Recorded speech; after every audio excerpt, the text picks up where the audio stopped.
नमस्कार, आपका अपना चैनल पत्रिका मंथन में स्वागत है। हम लोग कर रहे हैं प्रैक्टिस सेट समान अध्ययन का। चलिए आरंभ करते हैं। पहला प्रश्न है, निम्न में से कौन सा मूल अधिकार केवल भारतीय नागरिकों को ही प्राप्त है? अनुच्छेद 15 में प्रदत्त मूल अधिकार, अनुच्छेद 16 में प्रदत्त मूल अधिकार, अनुच्छेद 19 में प्रदत्त मूल अधिकार, उपयुक्त में से सभी। ये उपयुक्त में से सभी मूल अधिकार भारतीय नागरिकों को प्राप्त है। दूसरा प्रश्न है, निम्न कथन पर विचार करें। राज्यसभा के सदस्यों का कार्यकाल 4 वर्ष का होता है। राज्यसभा के सदस्य के लिए कम से कम 35 वर्ष आयु होना आवश्यक है। राज्यसभा अस्थायी सदन है, लेकिन इसके 1/4 सदस्य प्रति दूसरे वर्ष पद मुक्त होते हैं। अब उपयुक्त कथनों में से कौन सा कथन गलत है? हमें गलत चुनना है। 1, 2 या उपयुक्त सभी, कौन सा कथन इसका गलत है? तो राज्यसभा के सदस्यों का कार्यकाल 4 वर्ष का होता है, नहीं 6 वर्ष का होता है। राज्यसभा का सदस्यों का कार्यकाल 6 वर्ष का होता है, तो ये गलत हो गया, पहला गलत।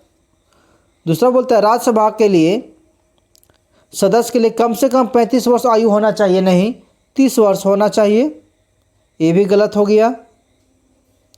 राज्यसभा अस्थायी सदन है, सही है, राज्यसभा अस्थायी सदन है, लेकिन इसके 1/4 सदस्य प्रति दूसरे वर्ष पद मुक्त होते हैं, अवकाश ग्रहण करते हैं, नहीं 1/3 सदस्य पद मुक्त होते हैं, अवकाश ग्रहण करते हैं प्रति दूसरे वर्ष, तो ये भी कथन गलत हो गया। मतलब कि उपयुक्त में से सभी कथन गलत हैं। 3 नंबर प्रश्न है, धन विधेयक को राज्यसभा अधिकतम कितने दिनों तक रोक सकती है? तो धन विधेयक को राज्यसभा अधिकतम 14 दिनों तक रोक सकती है। कोई व्यक्ति उच्च न्यायालय का न्यायाधीश नियुक्त होने का पात्र होगा जब वह क्या भारत राज्य में कम से कम 10 वर्षों तक न्यायिक पद धारण किया हो, या 10 वर्ष तक उच्च न्यायालय या न्यायालयों का अधिवक्ता रहा हो। तो इसका आंसर जो हो जाएगा, एक हो जाएगा, सही है। उनका आयु कम से कम 35 वर्ष होना चाहिए, ए क्राइटेरिया कहीं नहीं लिखा हुआ है, क्राइटेरिया में ए है।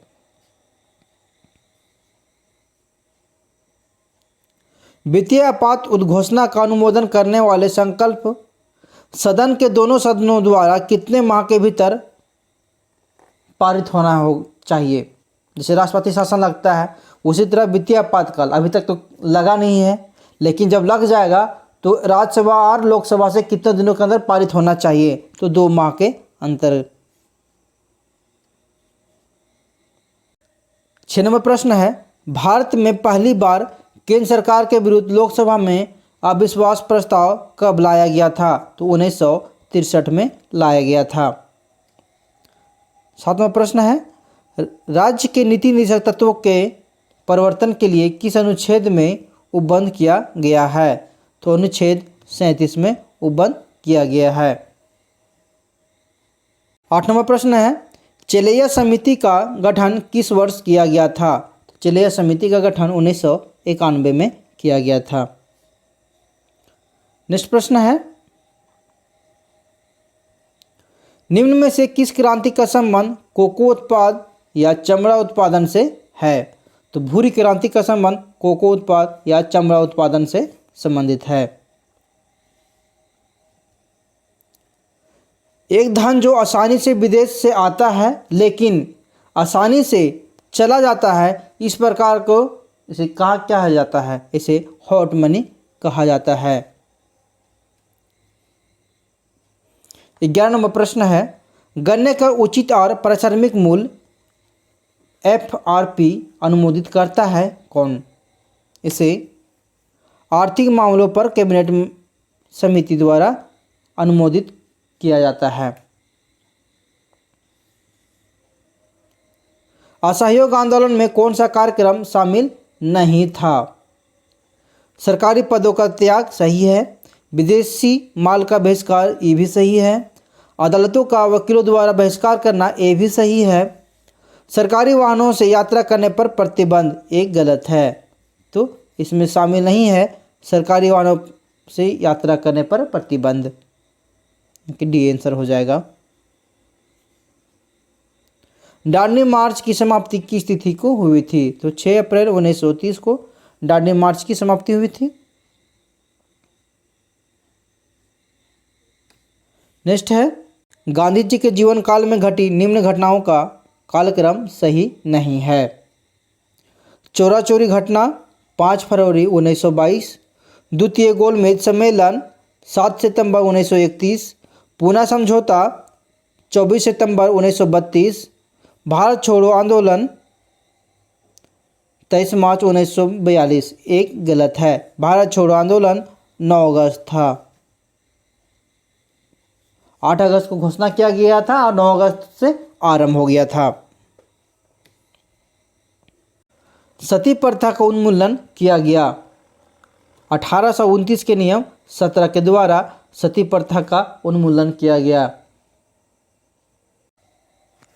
बहाबियों के विद्रोह को कुचलने का श्रेय किस गवर्नर जनरल को जाता है? तो बहाबी आंदोलन का जो विद्रोह हुआ था उसे किस गवर्नर द्वारा कुचल दिया गया था? तो लॉर्ड एलिंगन प्रथम द्वारा कुचल दिया गया था। 98वां प्रश्न है, त्रिपक्षीय संघर्ष में निम्न में से कौन राजवंश शामिल नहीं था? तो त्रिपक्षीय संघर्ष में पल्लव राजवंश शामिल नहीं था। सिंधु घाटी सभ्यता के अंतर्गत शवों को दफनाने के अवशेष मिले हैं। कहाँ से? हड़प्पा से मिला है। इसमें शवों के सिर किस दिशा में रखे जाते थे? तो शवों के सिर उत्तर दिशा में रखे जाते थे। आज भी रखा जाता है, इसलिए हम लोग उत्तर की ओर सिर करके नहीं सोते हैं, एक मान्यता के अनुसार। किस बौद्ध संगति में बौद्ध धर्म 2 संप्रदायों में विभाजित हो गया था? तो चतुर्थ बौद्ध संगति में बौद्ध धर्म 2 भागों में बट गया था, हीनयान और महायान में। 21वां प्रश्न है, महावीर स्वामी को किस नदी के तट पर केवल की प्राप्ति हुआ था? केवल मतलब ज्ञान की प्राप्ति हुआ था। तो रिजुपालिका नदी के किनारे ज्ञान की प्राप्ति हुआ था। आजीवक संप्रदाय के संस्थापक निम्न में से कौन है? तो आजीवक संप्रदाय के संस्थापक मकली पुत्र हैं। 23वां प्रश्न है, किस मुगल शासक के शासनकाल को स्थापत्य कला का स्वर्णिम काल कहा जाता है? तो शाहजहां को कहा जाता है। नेक्स्ट प्रश्न है, दीवाने अर्ज किस विभाग से संबंधित था? दीवाने अर्ज किस विभाग से संबंधित था? तो सैन्य विभाग से संबंधित था दीवाने अर्ज। बसावन एवं दसवंत किस शासक के दरबारी चित्रकार थे? बसावन एवं दसवंत किस शासक के दरबारी चित्रकार थे? तो अकबर के दरबारी चित्रकार थे। 27 नंबर प्रश्न है, निम्नलिखित में से कौन सुमिलित नहीं है? तो परमाणु विद्युत गृह और राज्य। नरोरा उत्तर प्रदेश सही है। कुंडलकुलम कर्नाटक नहीं, ये सुमिलित नहीं है। कुंडलकुलम कहाँ है? तमिलनाडु में है। काकरापारा गुजरात में, तारापुर महाराष्ट्र में। तो इसमें से जो गलत हो जाएगा कुंडलकुलम कर्नाटक, ये तमिलनाडु में है।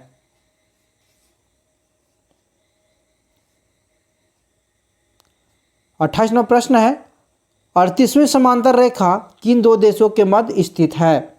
तो 38वीं समांतर रेखा उत्तर कोरिया और दक्षिण कोरिया के मध्य स्थित है।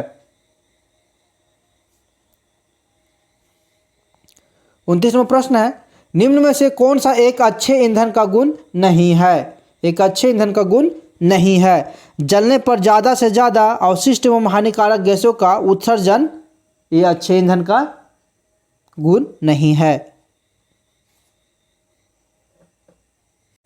30 नंबर प्रश्न है, सूची 1 से और सूची 2 को मिलाना है।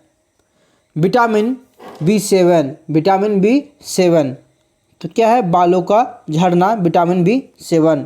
विटामिन B12 पर्णाशीय अरक्ता होना। उसके बाद है विटामिन E, विटामिन बी है बांझपन उत्पन्न होना। विटामिन के रक्त का थक्का जमने से है। प्रश्न है तारों के मध्य दूरी ज्ञात करने की इकाई है इलेक्ट्रिकल इकाई। निम्नलिखित में से कौन सा रोग पुरुषों की तुलना में महिलाओं में बहुत कम होता है? तो वर्णांता महिलाओं में बहुत कम होता है पुरुषों की तुलना में। नेक्स्ट प्रश्न है हीमोग्लोबिन लाल रक्त कोशिकाओं के अंदर का एक प्रोटीन है और यह निम्न में से किसका वहन करता है?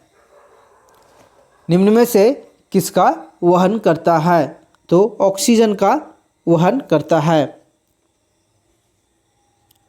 34वां प्रश्न है किसी पदार्थ को एक अवस्था से दूसरी अवस्था में बिना तापमान में बदलाव के परिवर्तन होने के लिए आवश्यक ऊष्मा की मात्रा गुप्त ऊष्मा कहलाती है। निम्नलिखित कोशिका अंगों में से न्यूक्लिक अम्ल नहीं पाया जाता है। निम्नलिखित कोशिका अंगों में से किसमें न्यूक्लिक अम्ल नहीं पाया जाता है? तो जी द्रव में न्यूक्लिक अम्ल नहीं पाया जाता है। 36वां प्रश्न है निम्नलिखित में से कौन सा विटामिन ए का अच्छा स्रोत नहीं है? विटामिन ए का स्रोत कौन सा नहीं है? तो पालक है, आम है, मछली का तेल ये भी है, लेकिन अच्छा स्रोत यह बोलता है जंतुओं के यकृत एवं गुर्दे विटामिन ए का स्रोत नहीं है। 37वां प्रश्न बोलता है सूची 1 से सूची 2 को मिलाइए। प्रतिरोध क्या? प्रतिरोध ई प्रतिरोध ओम। विद्युत वाहक एम्पियर, विद्युत वाहक बल न्यूटन, पावर वाट, पावर हम लोग वाट में काउंट करते हैं।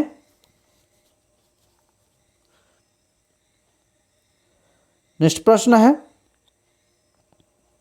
धातुओं में सबसे कम घनत्व वाला तत्व कौन सा है? धातुओं में सबसे कम घनत्व वाला तत्व कौन सा है? तो लिथियम है।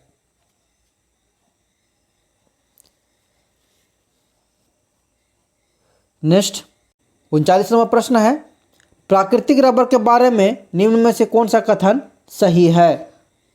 तो यह प्राकृतिक बहुलक है और इसमें लोचदार गुण होते हैं, यह कथन सही है। 40वां प्रश्न है किसी तत्व का रासायनिक गुण निम्न में से कौन तय करता है?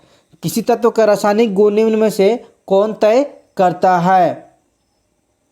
तो इलेक्ट्रॉन की संख्या तय करता है। 41वां प्रश्न है देवप्रयाग किन नदियों के संगम पर स्थित है? देवप्रयाग तो भागीरथी और अलकनंदा के संगम पर देवप्रयाग स्थित है। निम्नलिखित में से किस राज्य से कर्क रेखा बीचों बीच गुजरती है? किस राज्य से कर्क रेखा बीचों बीच से गुजरती है? तो मध्य प्रदेश से कर्क रेखा बीचों बीच से गुजरती है। निम्नलिखित में से कहाँ सर्वाधिक जैव विविधता पाई जाती है? तो सर्वाधिक जैव विविधता उष्णकटिबंधीय वर्षा वन क्षेत्र में पाई जाती है। 44वां प्रश्न है निम्नलिखित में कौन सुमेलित नहीं है? इसमें से सुमेलित कौन नहीं है? तो बांधवगढ़ राष्ट्रीय उद्यान मध्य प्रदेश में है, सही है। बांदीपुर राष्ट्रीय उद्यान कर्नाटक, ये भी सही है। सिमलीपाल राष्ट्रीय उद्यान ओडिशा, ये भी सही है, लेकिन इसमें से रोहिला राष्ट्रीय उद्यान गुजरात, ये गलत है। नेक्स्ट प्रश्न है निम्नलिखित में कौन शीत महासागरीय जलधारा नहीं है? शीत महासागरीय जलधारा नहीं है तो अगुलहास नहीं है, अगुलहास नहीं है, शीत महासागरीय जलधारा नहीं है। तो शीत महासागरीय जलधारा कौन कौन है? बेंगुएला, हम्बोल्ट, लेब्राडोर, ये तीनों शीत महासागरीय जलधारा हैं, जबकि अगुलहास नहीं है।